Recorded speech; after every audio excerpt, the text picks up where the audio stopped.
31 days with बुद्धा's teaching day 15 में आपका स्वागत है।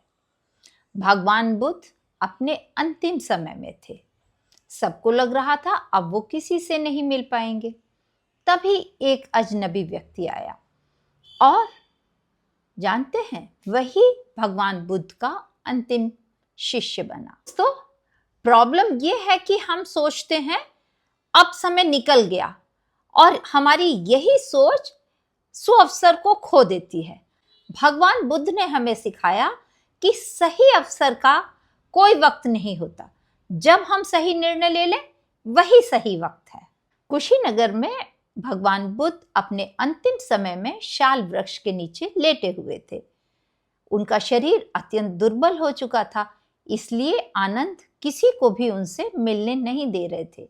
तभी एक वृद्ध व्यक्ति वहां आया जिसका नाम सुभद्र था। वो अनेक गुरुओं के पास होकर आया था, पर उसके मन में अभी भी एक प्रश्न अनुत्तरित था।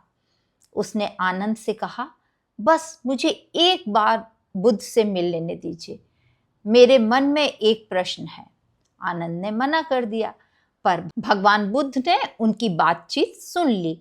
उन्होंने आनंद से कहा, उसे आने दो, वो ज्ञान प्राप्त करने की सच्ची इच्छा से यहाँ आया है।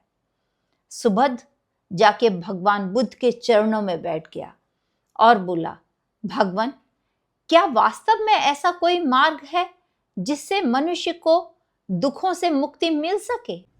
बुद्ध ने शांत स्वर में कहा, जहां आर्य अष्टांगिक मार्ग का अभ्यास होता है वही सच्चा धर्म है, वही मुक्ति का मार्ग है।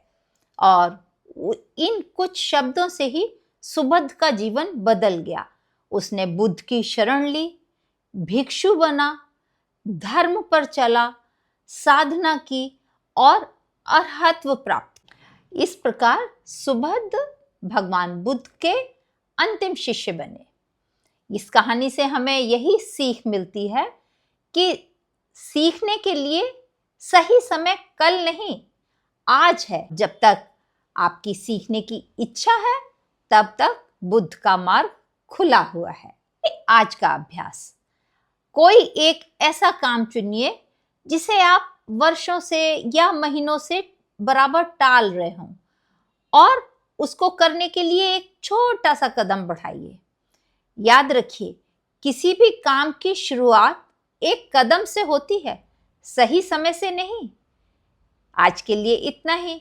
नमो बुद्धाय।